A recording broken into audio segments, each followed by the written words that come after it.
പിന്നെ ഞാൻ കേൾപ്പിക്കും. എന്നാ രക്ഷപ്പെട്ട് പറഞ്ഞു കേട്ടോടാ. ഇല്ലെങ്കിൽ എന്റെ കയ്യിലെ ചൂട് നീ അറിയോ? നല്ല തണുപ്പാണല്ല. തപ്പുത്തരം പറയുന്നോടാ. നിന്നെയൊക്കെ ഞാൻ കാണിച്ചു നിങ്ങളൊക്കെ ഇതെവിടെ പോകുന്നു? അല്ല ആരോ കാണിച്ചു തരാന്ന് പറഞ്ഞു. ഒരെണ്ണം.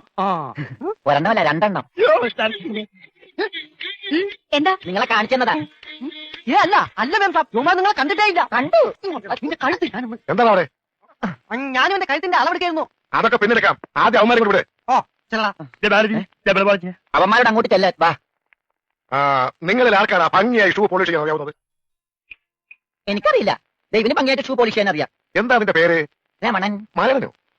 നീ ഒരു കാര്യം ചെയ്യും, ആദ്യം ഷൂ പോളിഷ് ചെയ്ത് പഠിക്കും. ഉത്തമ, ഇവിടെയുള്ള എല്ലാ ഷൂസും ഈ മലനെ കൊണ്ട് പോളിഷ് ചെയ്യിപ്പിക്കും. എന്റെ കമ്പനി പോലും കാണുന്ന ഷൂ. ഇതൊക്കെ പഴയതാ. ഇതിൽ ചെയ്ത് പഠിച്ചിട്ട് പുതിയത് തരാം. പിന്നെ കാര്യങ്ങളിൽ കയറി കുറെ പുറത്ത് പോയിട്ടുണ്ട്, അതൊക്കെ തിരിച്ചു വരും. ഇത്രയും ഷൂ റോട്ടിൽ നിന്ന് പോളിഷ് ചെയ്താൽ ഒരൊറ്റ ആഴ്ചക്കുള്ള ഒരു ബോട്ട് വാങ്ങാൻ പറ്റും. ഏയ് അത് പറ്റില്ല. നിന്നോട് പറഞ്ഞ പണി നീ ചെയ്യണം.